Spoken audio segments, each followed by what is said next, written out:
네, 안녕하십니까. 로아입니다. 엄청 오랜만입니다. 제가 또 감기에 걸렸어가지고 감기가 너무 독하더라고요. 그래서 좀 심하게 걸려가지고 좀 고생을 좀 했습니다. 지금은 근데 많이 낫고요. 많이 낫고 기침을 좀 하는데 그래도 많이 괜찮아졌습니다. 그래서 이렇게 또 비트가 또 하락장이잖아요. 그리고 알고랜드도 조금 고전을 면치 못하고 있는데 그렇기 때문에 좀 이번에 현황 점검 및 우리의 방향에 대해서 다시 한번 좀 점검을 하고자 이렇게 영상을 찍게 되었습니다. 네, 목차입니다.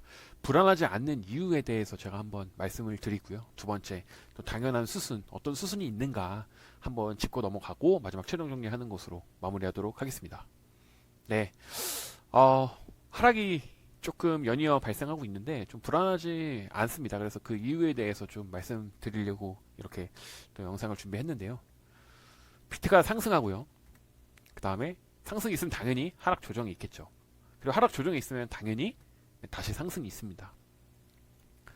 근데 우리는 세일을 통해서 이미 수익을 확보한 상황이죠. 그래서 세이가 사실은 2023년을 한마디로 딱 정리하면은 사실은 이제 반등의 한 해였다라고 정리할 수 있는데요.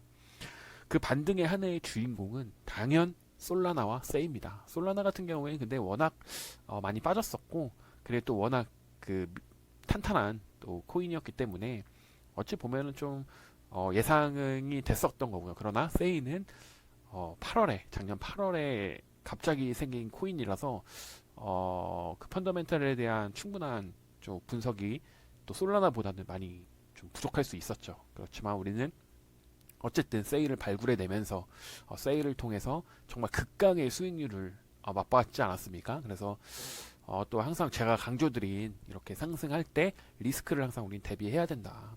리스크를 항상 대비해야 돼. 왜냐하면 아직 반감기 불장 사이클이 아니기 때문에 그 전이기 때문에 항상 우리는 좀 리스크 대비를 해놔야 된다라고 좀 말씀을 드렸죠. 그래서 저도 세일을 통해서 꾸준한 이제 상승할 때마다 분할 익절을 해가지고 좀 시드를 좀 마련했었고요. 네, 그래서 리스크 대비를 좀 익절로 이렇게 리스크 대비를 우리가 할 수가 있었다.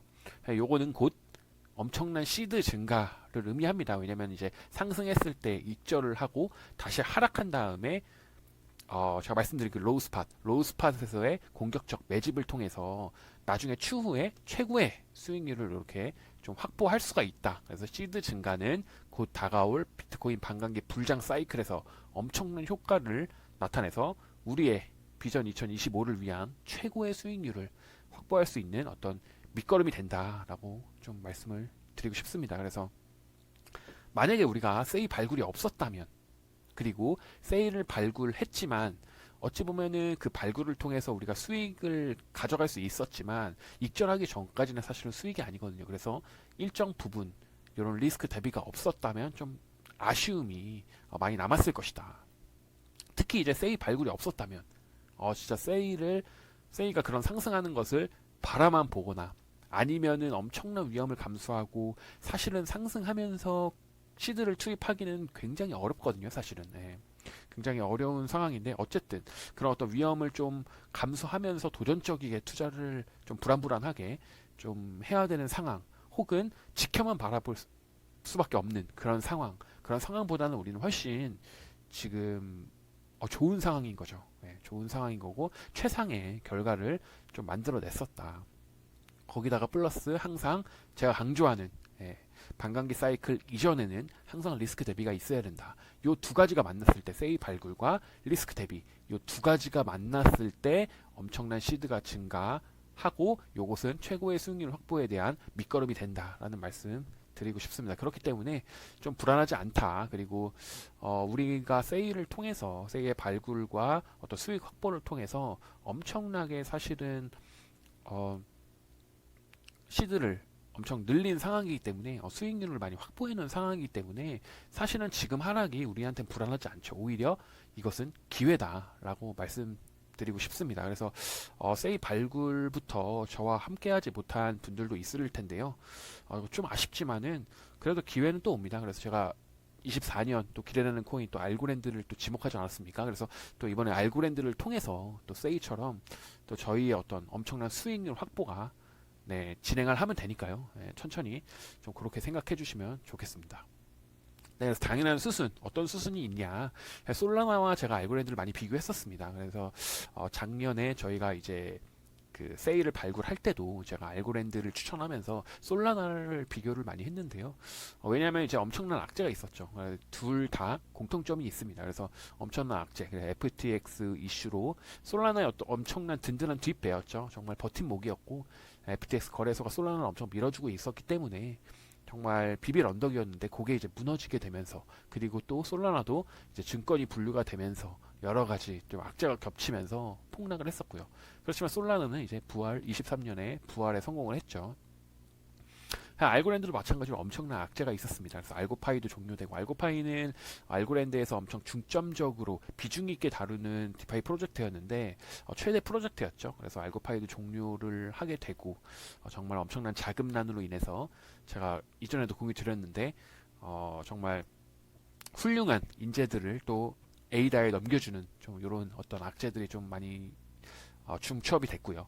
그리고 또 증권도 마찬가지로 솔라나와 같이 증권을 분류되면서 또 하락을 또 맞봤고, 그래서 엄청난 악재가 있으면서 플러스 지금은 솔라나에는 없는 이제 블랙록의 횡보와 일치한다. 그래서 블랙록이 가고자 하는 방향, 돈을 투자하고 앞으로 인도 시장을 잡겠다라고 해서 회사를 설립하고 어떤 인도 시장을 선점하려고 하는, 들어가려고 하는, 진입하려고 하는 그 블랙록의 횡보와 일치한다. 그래서 알고랜드는 인도 시장을 블랙록이 진행하려는 방향성을 발표하기 전에 인도 시장에 들어가서 좀 선점을 한 그런 어떤 추가적인 호재가 있는 거죠. 그래서 알고랜드의 부활은 이제 2024년이라고 보고 있습니다. 왜냐하면 이제 블랙록이 2023년 어쨌든 저희 하고 반등을 시작하고 이 세이라는 종목을 발굴해 내면서 엄청난 수익률을 맛봤던 가장 근본적인 이유는 사실은 이 블랙록입니다. 블랙록이 이제 코인 시장에 입성을 해주면서 엄청난, 그래서 그동안은 정말 하지 못했었던, 제가 예측에 어쨌든 적중하면서 또 예측 성공을 한 ETF라는 어떤 현물 ETF라는 커다란 이슈를 통과시킨 이 장본인입니다. 사실은 이 블랙록이 반등을 할 수 있었고, 그리고 블랙록이 또 비트코인 현물 ETF를 진행시키면서 이것도 제도권 안으로 좀 들여보내는 어떤 이슈가 발생이 됐었는데, 이게 바로 블랙록입니다. 그래서 블랙록이 가장 중요하고, 블랙록의 횡보 방향성을 읽고 그것에 따라가야 된다. 항상 좀 강조드립니다. 그래서 블랙록의 횡보와 일치하는 것은 알고랜드의 어떤 방향성과 블랙록의 방향성이 일치한다. 그래서 이것을 그냥 가볍게만 볼 게 아니라는 거죠. 그래서 세이 때도 제가 말씀드렸듯이 세이 서클에 투자하고, 서클이 또 세이에 투자하고, 어떤 이런 횡보와 방향성을 절대 가볍게 그냥 지나쳐서는 안 된다. 그래서 이건 매우 중요하다라고 말씀드립니다. 그래서 알고랜드의 부활은 솔라나와 마찬가지로 24년에 좀 진행이 될 것이다 라고 말씀드리겠습니다. 그래서 당연한 수순입니다. 이거는 솔라나가 부활했듯이 알고랜드가 부활하는 것은 당연한 수순이다. 그래서 상승을 반드시 보여줄 것이다 라고 말씀드리겠습니다. 네, 촬영 정리하겠습니다. 그래서 세이, 이거 옛날에 했던 자료인데요. 이렇게 세이가 우리가 발굴을 통해서 이렇게 좋은 모습을 좀 보였다. 그래서 왼쪽이 일주일, 중간이 1개월, 오른쪽이 3개월 어떤 수익률 현황이죠. 업비트 상위 랭킹인데, 세이가 1등과 2등을 선점하면서 아주 좋은 모습을 보였다라고 말씀을 좀 드리겠습니다. 그래서 반감기 상승 사이클, 그래서 모두가 상승하냐? 아니죠.